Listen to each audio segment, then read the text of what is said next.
Volví antes de lo previsto. Y la sexta. Besando a su ex. 19 años de matrimonio, destruidos en una sola noche. Esta es la historia de cómo elegí respetarme por encima de todo.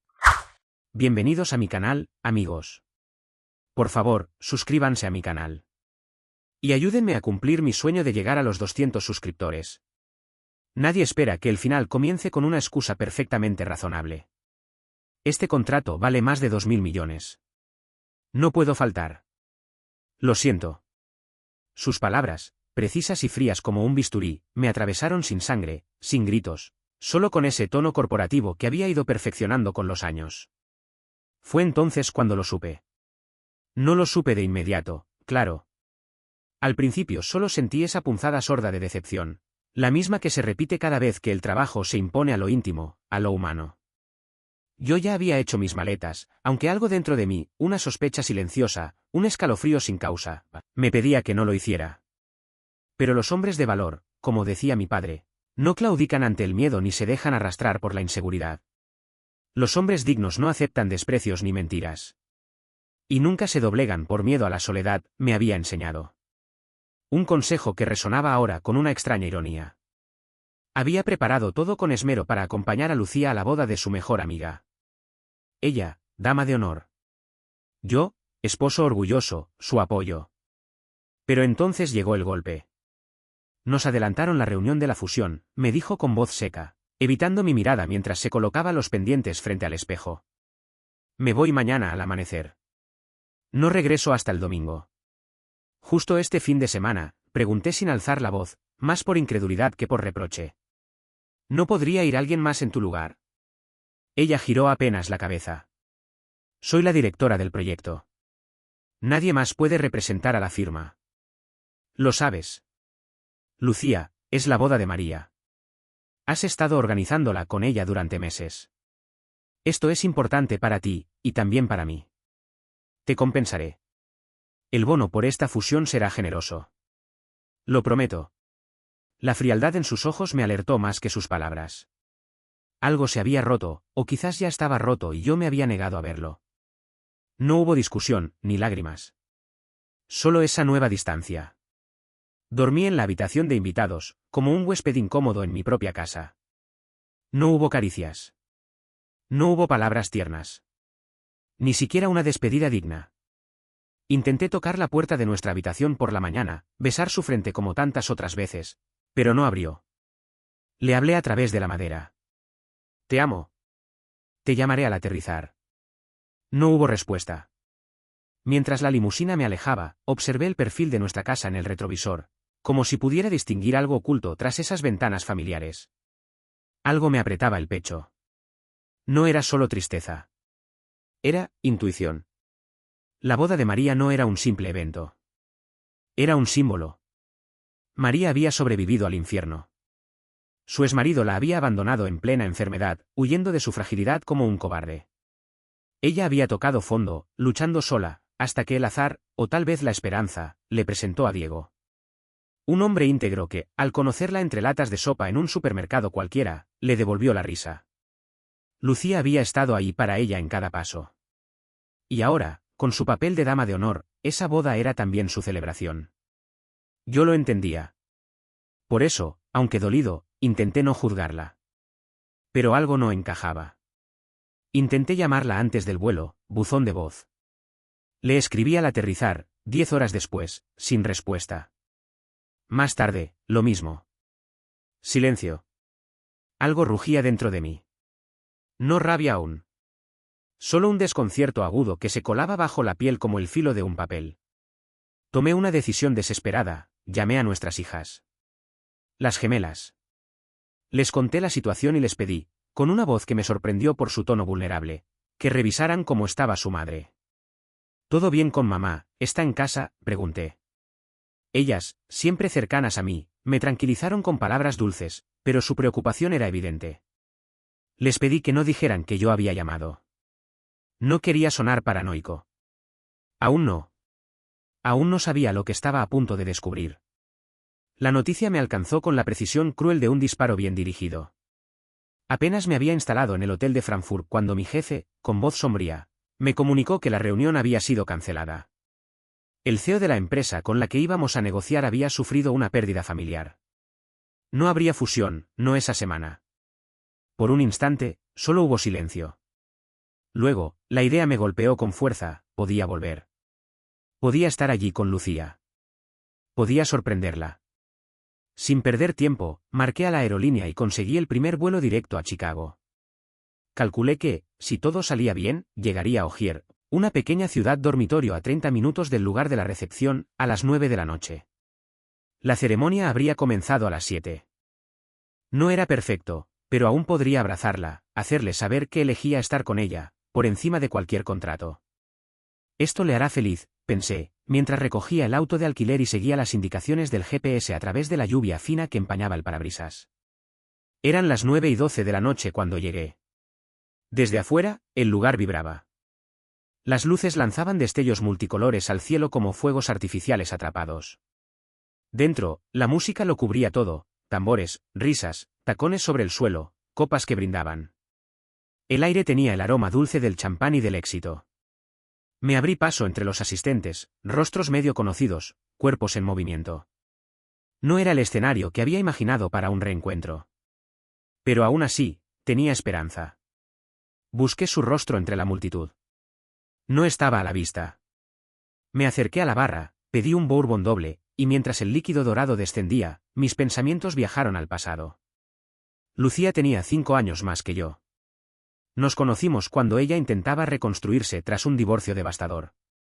Su ex, Sergio, un médico en plena residencia, la había traicionado con una enfermera del mismo hospital donde trabajaba.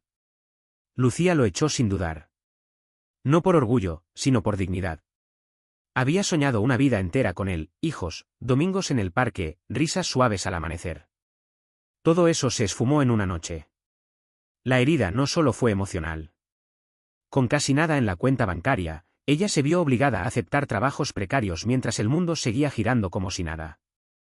Camarera, turnos dobles, lágrimas detrás de la sonrisa de servicio. Quizás por eso conectó tan profundamente con el dolor de María. Ambas habían sido traicionadas en sus momentos más vulnerables. Cuando la conocí, sentí que encontraba un tesoro enterrado en medio del naufragio. Me enamoré al instante.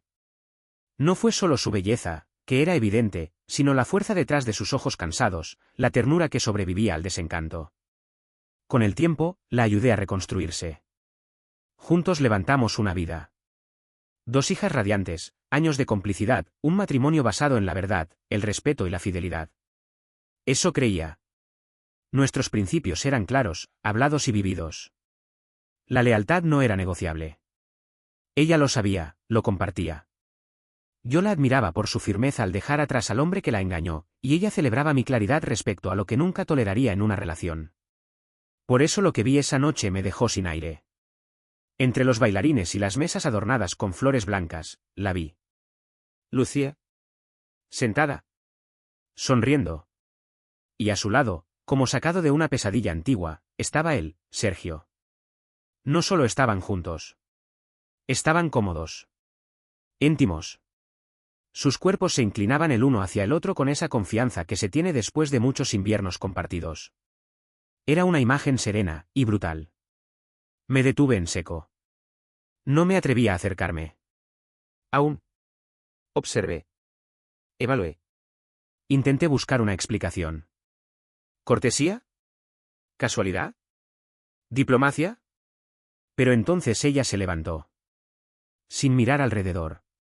Sin vacilar. Tomó la mano de Sergio con suavidad, como si lo hubiera hecho miles de veces antes, y lo guió hacia la pista de baile. Fue ese gesto. La naturalidad. La ausencia de culpa. Como si yo no existiera. Como si esos 19 años hubieran sido una pausa. El vaso tembló en mi mano, pero no por el frío. El bourbon ardía en la garganta y me mantenía quieto, clavado en ese instante como un espectador atrapado en una película que no eligió ver. El mundo no se derrumbó de inmediato. Lo hizo en silencio, en cámara lenta, mientras la música seguía sonando, ajena a la tragedia que se gestaba justo a un costado de la pista. Y yo, oculto entre las sombras, observé cómo mi esposa bailaba con el hombre que alguna vez destruyó su vida. Lucía brillaba bajo las luces ámbar, envuelta en un vestido marfil que parecía haber sido diseñado para hipnotizar. Pero yo no miraba a Lucía. Miraba a mi esposa. A Lucía. Y a ese hombre. Su exmarido. Al principio quise creer que era solo un baile inocente. Un gesto amable. Un guiño al pasado. Pero con cada canción lenta que continuaban compartiendo, mi esperanza se fue evaporando como el hielo en mi vaso vacío. Me senté, el bourbon aún ardiendo en mi garganta, y observé cómo ella se perdía en los brazos de otro. No tardé en notar su andar relajado, la forma en que se inclinaba para susurrarle algo al oído. Lucía había bebido, sin duda. Yo la conocía bien. Después de un par de copas solía volverse más dulce, más juguetona. Lo que no solía hacer, lo que jamás pensé que haría, era besar a otro hombre en público. Mucho menos frente a sus amigos. Frente a mí. Pero ahí estaba. Mis propios ojos me traicionaban mientras la veían inclinarse hacia Sergio, sus labios encontrando los suyos como si el tiempo se hubiera disuelto, como si nuestra historia juntos no significara nada. La risa que soltó después del beso fue como un disparo amortiguado, contenida, pero letal. Y aún más devastador fue ver sus manos, las de él sobre su pecho, las de ella escondidas bajo la mesa, cómplices de algo que no quise imaginar, pero no pude evitar intuir. Me puse de pie. Por un momento, estuve a punto de ir hasta ellos, arrancarla de ese rincón como si pudiera salvar lo que quedaba. Pero me detuve. Mi padre, con su voz ronca y directa, regresó a mi memoria. Respétate. No toleres humillaciones. No clames por quien ha elegido dejarte atrás. Y entonces supe que había terminado. No con una pelea. No con gritos. Con una decisión. Saqué mi teléfono con la precisión de un cirujano. Hice zoom. Una foto, luego otra. Un vídeo breve. Nítido. Innegable. Su vestido marfil, sus dedos entrelazados con los de él, los labios compartidos. La escena perfecta para el final perfecto. Escribí un mensaje. Claro. Frío. Inevitable. ¿Sabes qué, amor? La reunión fue cancelada y regresé antes. Veo que estás en buenas manos esta noche. Supongo que te quedarás con el doctor Sergio. Ahora entiendo por qué no respondías mis llamadas. Que lo disfrutes. Nuestro matrimonio termina aquí. Mañana, cuando regreses, yo ya no estaré. Envié el mensaje. Lo vi llegar a su teléfono. Observé su reacción, una pausa en su risa, la tensión repentina en sus hombros, los dedos tambaleándose sobre la pantalla mientras leía. Luego, su rostro cambió. Perdió el color. Yo ya caminaba hacia la salida. No corrí. No miré atrás. Escuché su voz. Javier, por favor, espera. Pero no detuve mis pasos. Solo la miré brevemente. Una mirada sin emoción, sin lágrimas. Le negué con la cabeza, abrí la puerta del auto y desaparecí antes de que pudiera alcanzarme. La rabia no me arrastró como una tormenta. Era más fría que eso. Más precisa. Una furia tranquila. La furia de un hombre que entendió que fue reemplazado con premeditación, no con error. El teléfono comenzó a vibrar sin descanso. Su nombre aparecía en la pantalla una y otra vez. No contesté. No podía. No quería. Después de 22 años, volvió con él como si lo hubiera estado esperando todo este tiempo. Que sea ella quien dé la cara ante nuestras hijas. Que se lo explique a la familia. Esta mancha no es mía. Los mensajes comenzaron a llegar uno tras otro. Javier, por favor, necesito hablar contigo. No es lo que parece, por favor. Javier, te amo, maldita sea. Vuelve, por favor. Solo escúchame un momento. Pero no había nada más que decir. Había soportado su silencio durante 2 días de vuelos, de ausencias, de evasivas. Ahora, verla con él, tan entregada, tan cómoda, había sido la confirmación final. Ya no éramos un nosotros. Después de ignorar más de 20 llamadas, finalmente respondí con la claridad de quien ya no teme perder. Olvida que existo. Mi carrera va bien. Mis hijas están seguras y felices. Todo está pagado. Soy libre. Y aún tengo tiempo para empezar de nuevo. 4 horas después, aún en la carretera de regreso a Nashville, hice una parada en un pequeño diner de carretera.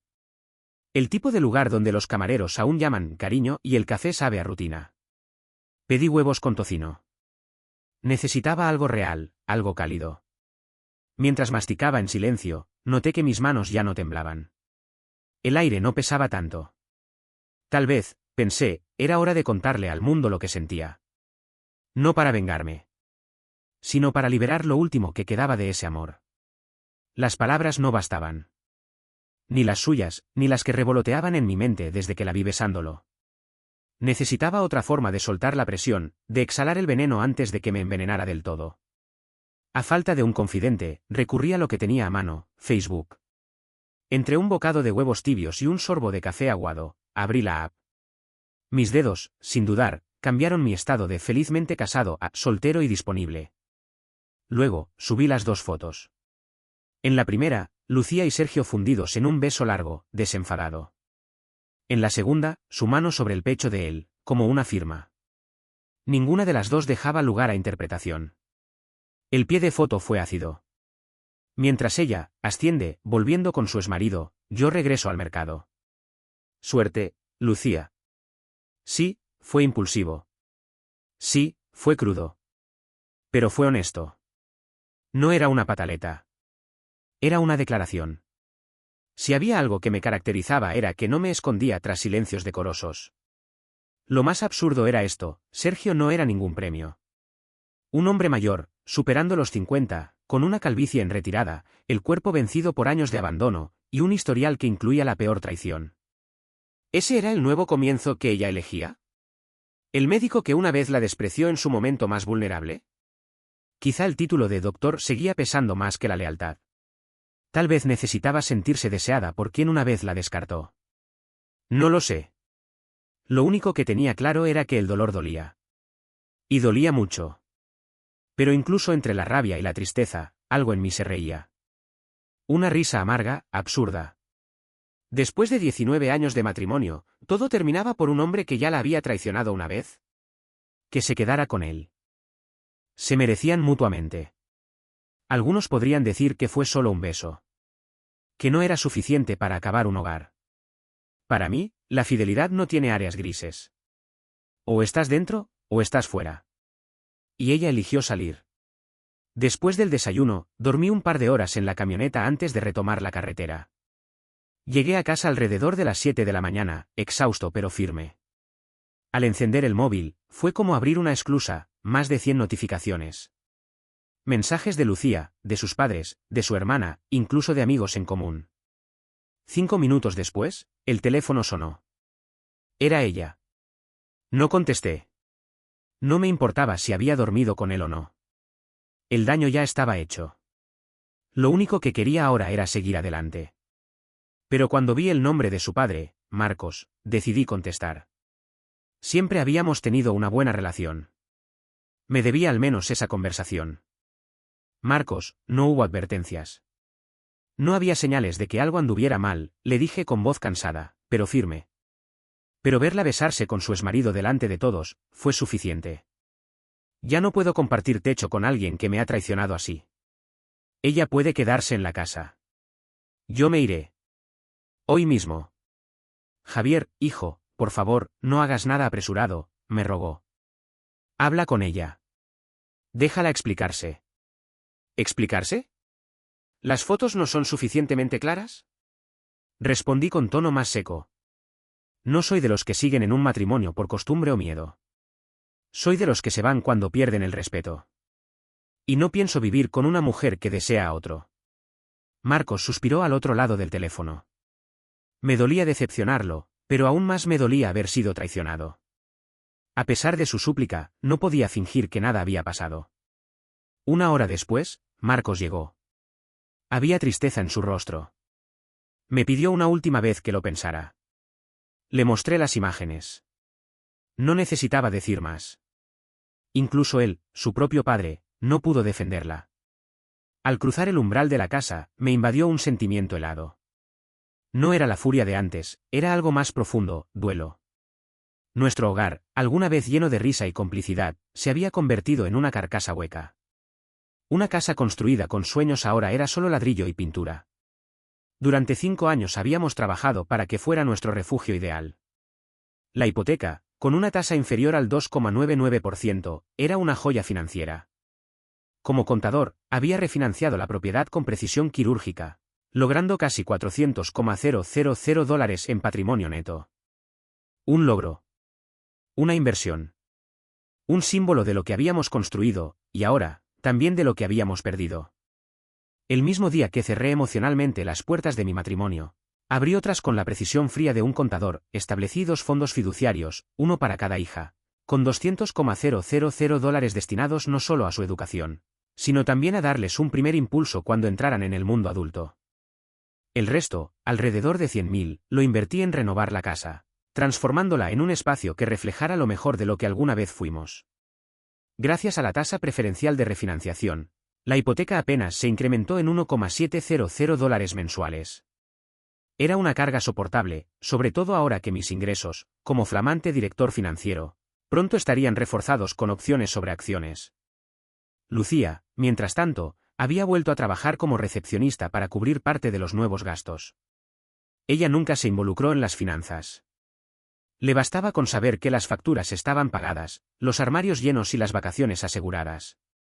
Yo traté, más de una vez, de explicarle nuestras opciones, el patrimonio, el crecimiento proyectado, pero siempre desviaba la mirada, distraída, como si el dinero se generara solo. Su falta de interés me parecía ingenua, aunque nunca peligrosa. Hasta ahora. La fusión en la que trabajábamos, irónicamente sincronizada con el colapso de mi vida personal, aseguraba un bono importante. Cerca de 40,000 acciones con un potencial altísimo si todo salía como se preveía. Si el valor llegaba a los $100 por acción, y había razones sólidas para creerlo, estaría asegurando una jubilación dorada. Y lo mejor, como la adjudicación estaba demorada, legalmente no serían consideradas parte del divorcio. La decisión fue clara: solicitar divorcio por diferencias irreconciliables y dividir los activos restantes, unos $50,000 en ahorros, además de la casa, que, aunque refinanciada, aún tenía un patrimonio limitado. Si Lucía se hubiera mantenido fiel, le habría dado su coche y $5,000 sin objeción. Con 44 años, aún habría tenido tiempo y oportunidades para reconstruirse. Pero su traición había borrado cualquier espacio para la nostalgia. No quedaba amor. Solo orgullo herido y una necesidad cruda de que entendiera lo que había perdido. Desde su perspectiva, la historia era otra. El reencuentro con Sergio había sido como abrir un libro olvidado en un estante polvoriento, reconocible, cómodo, ligeramente peligroso. Él ya no era el hombre que la había herido, pensaba Lucía, sino un recuerdo con arrugas. Había envejecido, sí, más calvo, más ancho, pero con una dulzura que antes no tenía. Y, sobre todo, estaba ahí. Javier, en cambio, no. La decepción había comenzado con su ausencia. Se sintió expuesta, abandonada, en el centro de una boda donde ella debía brillar. Y en medio de una copa de vino, otra de champán y algunas sonrisas de más, se dejó llevar. No debería estar haciendo esto, pensó, justo antes de que Sergio la besara. Pero no se detuvo. Una parte de ella sabía que estaba cruzando una línea. Otra parte, la herida, la carente, se dijo que merecía sentirse deseada. Que era solo un beso. Que Javier lo entendería, más tarde. Coqueteó, se dejó abrazar, rió más de la cuenta. El alcohol no justificaba, pero sí explicaba. Y cuando se apartaron a un rincón de la pista, entre risas y caricias, pensó que nadie los vería. Que la oscuridad de la música los protegía. Entonces su teléfono vibró. Javier. Su estómago se contrajo. Al principio creyó que era un mensaje común, quizás preguntando si todo iba bien. Pero al ver las primeras líneas, comprendió, él estaba allí. La sangre le abandonó el rostro. Buscó con la mirada, nerviosa, con el corazón retumbando. Creyó verlo salir por una de las puertas. Se excusó torpemente con Sergio, voy al tocador, y salió corriendo del salón, el eco de sus tacones golpeando el mármol. Al fondo del pasillo, la puerta de salida aún oscilaba. Lo alcanzó a ver, la espalda erguida, el andar firme. Demasiado firme. Javier. Javier, espera. Él se detuvo por un segundo, giró el rostro lo suficiente como para que sus ojos se encontraran. Lo que ella vio en esa mirada fue peor que un grito.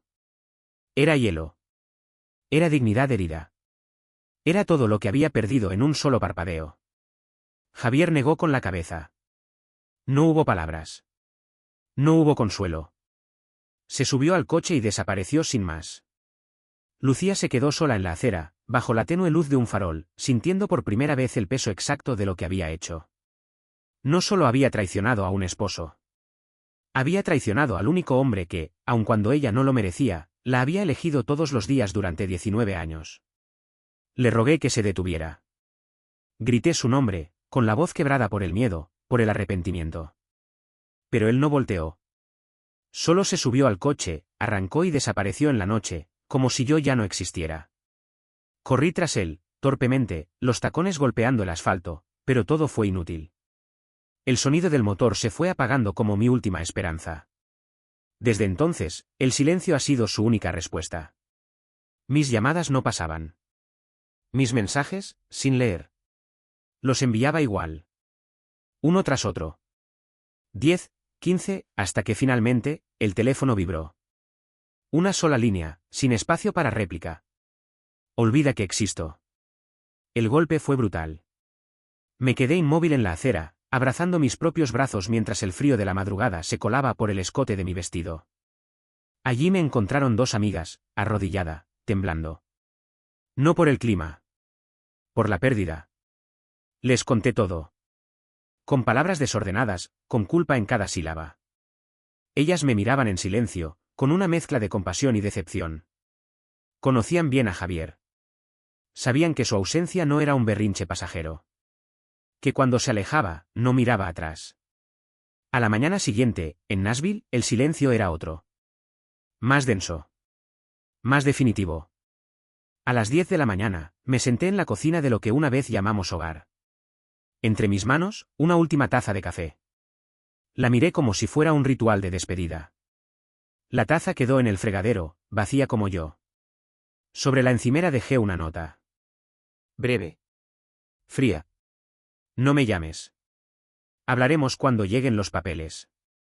No la firmé. En su lugar, dejé mi anillo de bodas.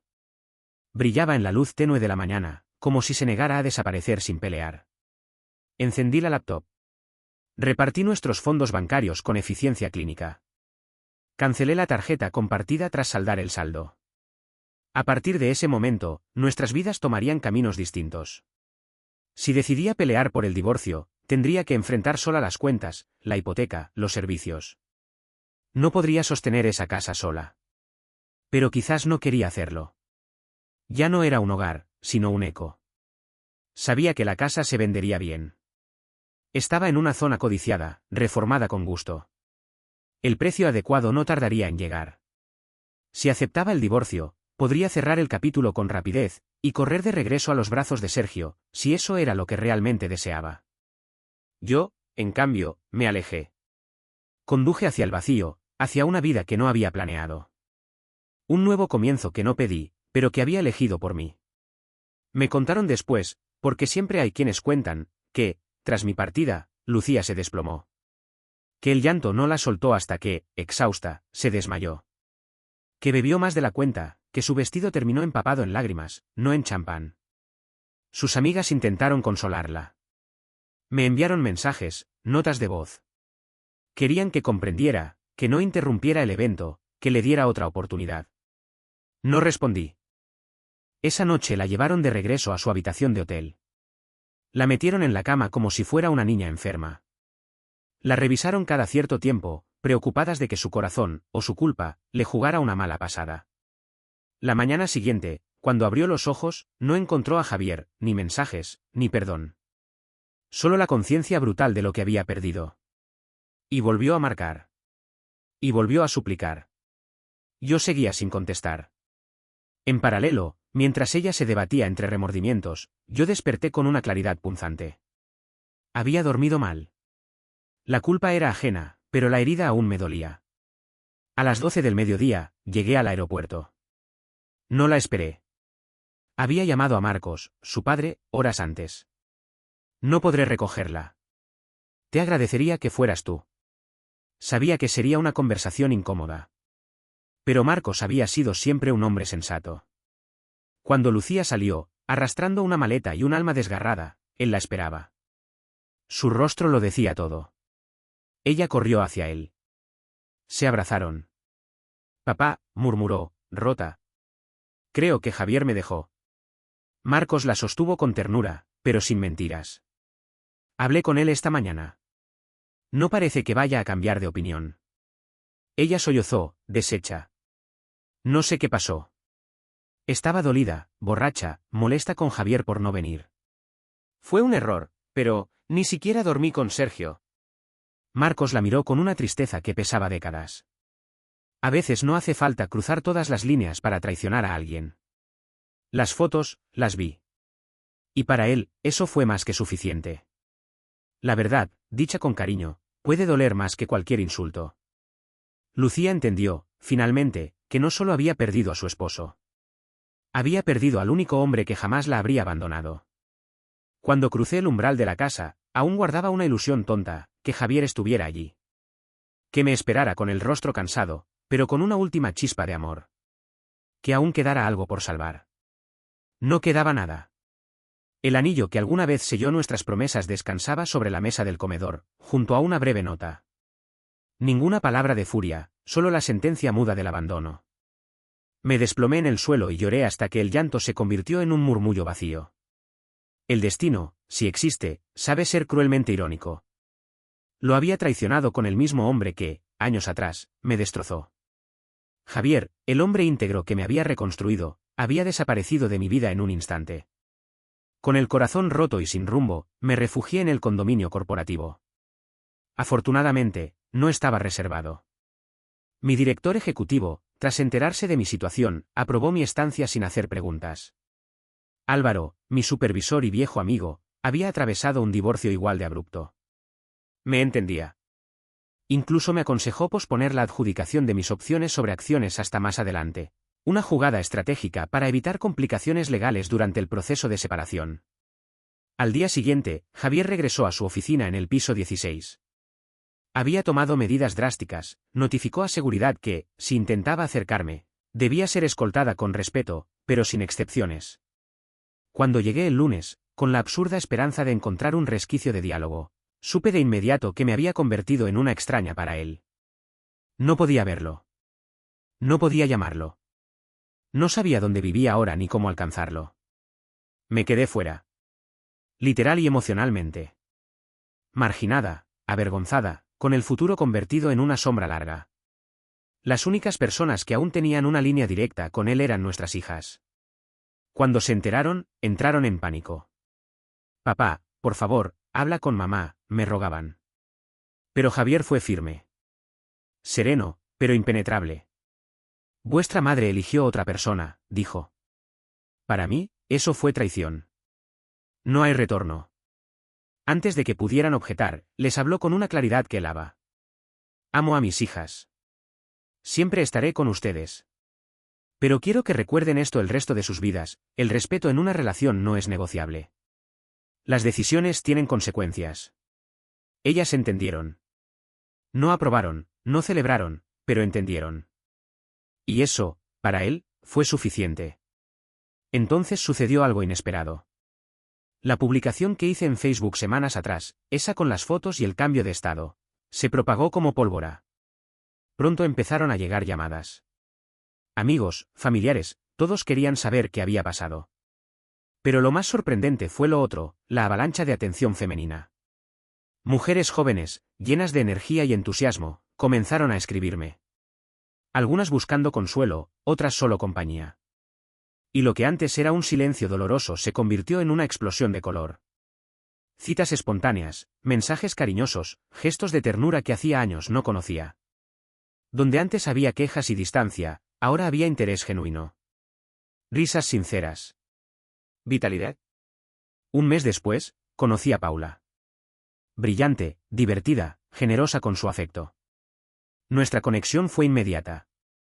Cuando mi divorcio con Lucía se oficializó, nos hicimos pareja. Más adelante, sería mi esposa. La vida seguía. Y esta vez, la construía con alguien que elegía quedarse cada día. Lucía, al enterarse, no reaccionó bien. No solo por los celos, sino por el reflejo de lo que había perdido. Se dio cuenta de que no habría reconciliación. Que no había tiempo para hablar. Yo me negué a cualquier tipo de reunión. Desde entonces, solo nos tratamos a través de abogados. Finalmente vendimos la casa. Tras pagar honorarios y gastos, lo que quedó fue casi simbólico, menos de $5,000. Le cedí esa cantidad sin discusión. Sus abogados intentaron reclamar parte de mis ganancias futuras. Pero el tribunal fue claro, no se puede dividir lo que aún no existe. Se basaron en mis ingresos actuales y determinaron un monto justo. Ella tenía trabajo. Pagar una pensión no sería una carga. Acordamos $2,200 mensuales durante 2 años. Nada más. Lo suficiente para que encontrara su equilibrio, o a otra persona que la cuidara. Ese hombre no sería yo. Hay pérdidas que no se curan con tiempo, sino con claridad. Perdí un matrimonio. Pero gané la libertad de vivir sin mentiras. Sin fingir. Y si algo aprendí, es que el amor, cuando se pierde el respeto, no es suficiente. El anillo quedó atrás. La traición también. Lo que sigue es solo futuro. Con el paso de los años, Lucía y yo no volvimos a hablarnos directamente. Nuestros abogados fueron el único puente entre nuestras vidas separadas. Ella terminó mudándose a Chicago, donde se integró a un grupo de apoyo y, eventualmente, comenzó a convivir con Sergio, el mismo hombre cuya sombra arruinó lo que alguna vez fue nuestro mundo. La vida con él, según supe por terceros, no era amarga, pero tampoco dulce. Lo que sentía por él era una réplica pálida de lo que habíamos construido juntos. Lucía sabía que había cometido un error irreparable aquella noche, no por haber dormido con Sergio, porque no lo hizo, sino por haber tratado nuestro matrimonio como si no valiera más que un instante de rabia disfrazada de libertad. 3 años después, durante la graduación universitaria de Sara, nuestros caminos volvieron a cruzarse. Allí estaba ella, a mis 42 años, viéndome desde el otro extremo del salón mientras yo sostenía en brazos a mi hija pequeña, Claudia, y mi esposa, Paula, 28 años, radiante, embarazada de nuestra segunda hija, caminaba a mi lado. Lucía tenía 47 entonces, pero parecía mayor. Sergio la acompañaba, aunque, como siempre, se quedó en un segundo plano. No parecía formar parte de su luz, sino de su sombra. Después de la ceremonia, Lucía me pidió unos minutos a solas. Nos encontramos junto a una columna de piedra, lejos del bullicio. Su voz era más baja, más frágil que antes. Cometí un error, me dijo sin rodeos. Perdí lo que más amaba, por nada. Quise sentirme deseada, y destruí todo. Lo siento, Javier.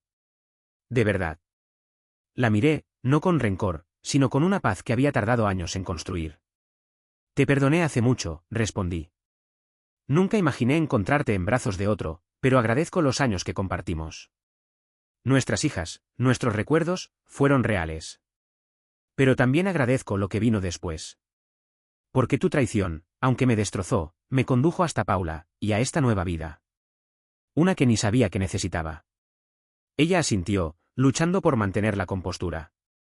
Deberías mirar hacia adelante, Lucía, le dije con honestidad. El pasado ya no nos pertenece. Fue entonces cuando Paula se unió a nosotros, con Claudia en brazos. Las presenté. Lucía intentó sonreír, pero no le salió del todo. La diferencia de edad entre ambas era visible. Y, aunque no se dijo nada más, la realidad era cruelmente evidente. Lucía, con sus 47 años, parecía más la madre de Paula que una antigua rival romántica. Ese momento selló lo que el tiempo ya había resuelto, no había camino de regreso. Con los años, nos vimos en otras ocasiones, en las bodas de nuestras hijas, en celebraciones familiares inevitables. Lucía nunca se casó con Sergio, pero siguió viviendo con él. Él la trataba bien, decían. Pero era imposible no notar su mirada cada vez que me veía llegar con Paula y nuestras pequeñas. Yo era el recuerdo de una vida que pudo haber sido. Ella, la prueba de una decisión de la que nunca se recuperó del todo. Una década después de aquella fatídica noche en la boda de María, la vida me había llevado más lejos de lo que imaginé. Había vendido mis opciones sobre acciones y, en un giro inesperado, recompré la antigua casa familiar cuando salió nuevamente al mercado. Fue un momento simbólico. Volver a ese lugar cargado de memorias y reconstruirlo con mi nueva familia fue sanador. Mis hijas mayores adoraban visitarla.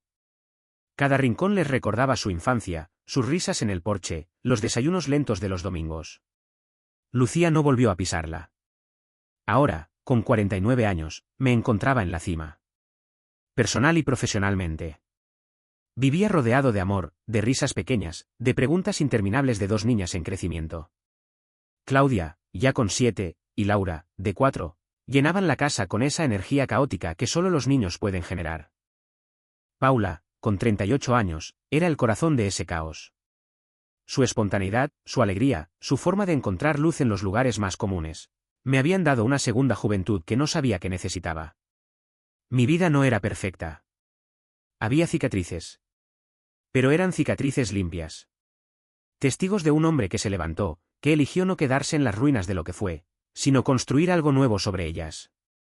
A veces pienso en lo que dijo Lucía, en aquel pasillo universitario. Lo perdí todo por nada. Y quizás tenga razón. Pero lo cierto es que yo lo gané todo cuando solté aquello que ya no me honraba. La lección fue clara. Antes de dañar a quien te ama, asegúrate de que no sea alguien a quien volverás a necesitar. Porque el respeto, una vez roto, rara vez puede reconstruirse. Y a veces, el amor verdadero no sobrevive al desprecio. Pero el amor propio. Ese siempre debe hacerlo. La casa familiar, aquella que una vez fue el escenario de sueños rotos, ahora palpitaba con una nueva vida.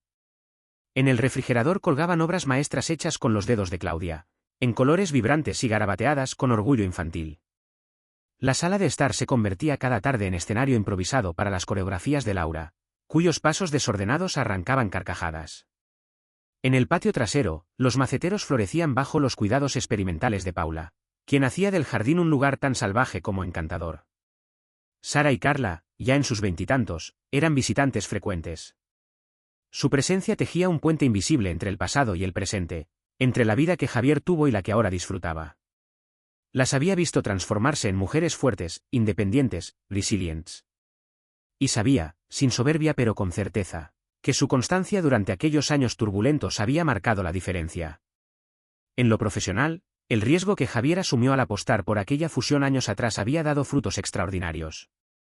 Las acciones que recibió después del divorcio se dispararon en valor, colocándolo en una posición envidiable. Podía haberse retirado si quisiera, pero eligió otro camino. Adoptó un rol consultivo, guiando a jóvenes ejecutivos, invirtiendo en startups prometedoras, y enseñando no solo a manejar cifras, sino a tomar decisiones con integridad. Como homenaje a sus orígenes humildes y a las enseñanzas imperecederas de su padre, creó un fondo de becas para estudiantes de bajos recursos en Nashville. Era su forma de devolver algo al mundo, una extensión de los valores que lo habían sostenido cuando todo lo demás parecía desmoronarse. Lucía, en cambio, llevaba una existencia más discreta. A los 57 años, vivía aún en Chicago, junto a Sergio, ahora retirado. Su relación, nacida del polvo de un recuerdo y la niebla de una noche imprudente, había caído en la rutina. No era infeliz, pero tampoco plena. Trabajaba medio tiempo como recepcionista en una pequeña clínica, lo suficiente para sentirse útil, pero lejos de la satisfacción emocional que una vez encontró en su vida con Javier. El apoyo económico se había esfumado tiempo atrás, y aunque había conseguido ahorrar algo, su estabilidad dependía más de Sergio que de sí misma. A veces, mientras se servía café sola en la cocina o doblaba la ropa en silencio, se sorprendía preguntándose cómo habría sido su vida si aquella noche hubiera actuado con más claridad, con más respeto, con más amor. El arrepentimiento se convirtió en una presencia discreta pero constante. Y cuando asistía a las bodas de sus hijas, ese arrepentimiento tomaba forma y rostro. La boda de Sara fue en una viña en las afueras de Nashville. Un atardecer dorado envolvía todo con calidez. Javier caminó junto a Sara hacia el altar, con el corazón lleno de orgullo. Lucía, sentada unas filas atrás con Sergio, observó la escena como si mirara una película en la que ya no tenía papel. Ver a Javier reír, rodeado por Paula y sus hijas pequeñas, le desgarró en silencio. No por celos. Por pérdida. La boda de Carla, 2 años después, no fue menos dolorosa. Lucía se sentó en su lugar, sonriendo con cortesía, sabiendo que las sonrisas más difíciles son las que deben sostenerse por horas. El paso del tiempo no había aliviado su dolor. Ver crecer la familia de Javier, verla florecer, solo profundizaba el hueco que dejó su decisión. Aún así, nunca dejó de intentar reconstruir algo con sus hijas. Sabía que las había herido. Sabía que en el juicio silencioso de sus hijas, había perdido parte de su autoridad moral. Pero también sabía amar. Asistió a sus cumpleaños, a sus logros profesionales, a cada pequeña celebración, sabiendo cuándo callar y cuándo simplemente estar. Con el tiempo, las heridas se suavizaron. Sara, ya abogada, y Carla, diseñadora gráfica, aprendieron a ver a su madre no como la traidora, sino como la mujer que intentaba, a su manera, redimirse. Sin embargo, su vínculo más firme seguía siendo con Javier. Él había sido la roca cuando todo lo demás temblaba. Un día de Luciano, cuando el sol caía perezoso sobre el tejado de la vieja casa recomprada por Javier, se celebró una barbacoa familiar. Amigos, vecinos, niños corriendo por el jardín. Risas, música, carne asándose. Era el tipo de día que solía parecer imposible. Entonces, llegó alguien que nadie esperaba, Lucía. Había sido invitada por Sara, quien creía que el tiempo ya había hecho su trabajo, y que sus padres merecían una tregua tácita, si no una amistad. Javier se sorprendió al verla. Por un momento, se congeló. Pero no objetó. Lucía avanzó con pasos inseguros, aferrando una botella de vino blanco. Su vestido era sobrio, su mirada, baja. Paula, siempre amable, fue la primera en acercarse. «Hola, Lucía», dijo con una sonrisa sincera. «Me alegra que hayas venido». Lucía, visiblemente nerviosa, agradeció en voz baja. No hubo tensión. Solo un aire de respeto mutuo, como si ambas entendieran que la herida ya no sangraba, pero sí dejaba cicatriz. Durante la tarde, Lucía se mantuvo mayormente al margen. Observaba a Claudia y Laura jugar en el jardín, escuchaba las conversaciones desde la distancia, sonreía a las memorias que no le pertenecían. En un momento, Javier se acercó, sosteniendo 2 limonadas. Le ofreció una. ¿Sigues odiando el vino?, preguntó con una pequeña sonrisa. Lucía lo miró. Por primera vez en muchos años, sin pena ni súplica. Solo con humanidad. No lo odio, pero prefiero tener la mente clara. Javier asintió. El gesto fue simple, pero significativo. Un cierre silencioso. No hablaron más ese día. No hacía falta. La vida ya había seguido adelante. Y aunque algunas decisiones no se pueden deshacer, a veces, si uno tiene suerte, el tiempo las vuelve más livianas. El patio trasero era una sinfonía de vida. Los niños corrían descalzos entre risas y chorros de agua, la música flotaba como un susurro cálido sobre las cabezas, y el aroma de hamburguesas dorándose a la parrilla se mezclaba con el perfume de las flores del jardín. Lucía se mantenía en la terraza, un vaso de limonada frío entre las manos. Sus ojos recorrían el paisaje con un aire reverente. El viejo roble donde Sara y Carla habían construido su fortaleza de infancia aún se alzaba firme, ahora con un columpio atado para Holden y Laura. El jardín que alguna vez fue su orgullo había cambiado, ya no estaba cuidado con precisión geométrica, sino desbordado de vida gracias a la jardinería intuitiva y caótica de Paula. Era la misma casa. Pero no era la misma vida. Javier se acercó con paso tranquilo. Había notado su incomodidad desde que llegó. «Me alegra verte», dijo, con una voz medida, sin tensión, pero sin nostalgia. «Las chicas querían que vinieras. Y me parece bien que estés aquí». Lucía asintió. Tenía la garganta cerrada, como si sus emociones se hubieran aferrado a las cuerdas vocales. «Gracias, Javier. El lugar está hermoso. Has hecho algo especial aquí». Durante unos segundos, ninguno de los dos habló.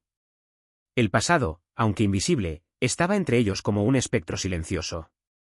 Finalmente, Lucía bajó la mirada y habló, su voz tan tenue como un recuerdo. «Nunca dejé de lamentarlo.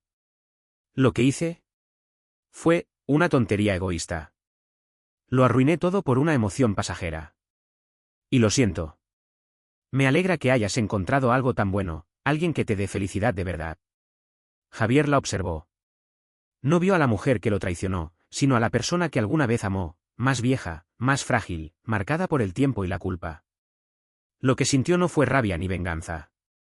Fue una melancolía serena, como si cerrara por fin una puerta que ya no necesitaba abrir. «Te perdoné hace mucho, Lucía», dijo, con honestidad tranquila. «No te mentiré, me dolió profundamente. Pero tus decisiones me llevaron hasta aquí. Y esta vida, no la cambiaría por nada». Lucía esbozó una sonrisa rota, agradecida y triste a la vez. Siempre fuiste el mejor de los dos. Estoy trabajando en ser mejor, por las chicas. Por mí. Javier asintió, como si esa fuera la única respuesta sensata ante el pasado. Eso es lo único que podemos hacer. Seguir adelante con dignidad. Le indicó con un gesto suave. Ven. Únete a nosotros. Sara y Carla estarán felices de verte. La tarde siguió con naturalidad, sin dramas, sin palabras amargas. Fue un pequeño paso, silencioso pero significativo. Para Lucía, era el primer momento de paz genuina en años. Para Javier, fue simplemente una confirmación más de que había elegido bien, de que su vida era ahora suya, tejida con respeto, amor y nuevos comienzos. Cuando el sol empezó a caer, tiñendo el cielo y el patio de tonos dorados y rosados, Javier se sentó en una de las sillas del jardín. Desde allí, observaba a sus hijas mayores reír con sus hermanas pequeñas, compartiendo historias, formando lazos que unían generaciones. Paula se acercó, le tomó la mano sin decir nada, y él la apretó con gratitud. En su corazón no quedaba espacio para resentimientos. Solo un profundo y sereno agradecimiento por haber llegado hasta allí, por haber tenido el valor de cerrar una puerta antes de que su alma quedara encerrada en ella. Para Lucía, la visita fue dulce y amarga. Dejó la barbacoa sabiendo que nunca volvería a tener lo que una vez perdió. Pero también con la certeza de que aún podía vivir una vida con sentido. Ya no perseguía el amor perdido, sino la paz merecida. Al regresar a Chicago, se inscribió como voluntaria en un refugio para mujeres. Allí, su historia dejó de ser una carga personal para convertirse en una herramienta de consuelo. Canalizó su arrepentimiento en ayuda. Y por primera vez en años, su reflejo le devolvió algo parecido a propósito. Esa noche, de regreso en la casa familiar, Javier arropó a Hollen y Laura, besándolas en la frente. En el umbral, las palabras de su padre volvieron a él como un susurro de otro tiempo. Los hombres valiosos no toleran el desprecio. Había vivido bajo ese principio, no por orgullo vacío, sino por respeto a sí mismo. Y fue ese respeto el que lo guió hacia una vida que jamás imaginó, pero que finalmente merecía. La casa, antes campo de batalla de un corazón roto, era ahora un santuario de amor y segundas oportunidades. Y Javier, con la mano entrelazada a la de su esposa y las risas de sus hijas como música de fondo, supo que todo había valido la pena.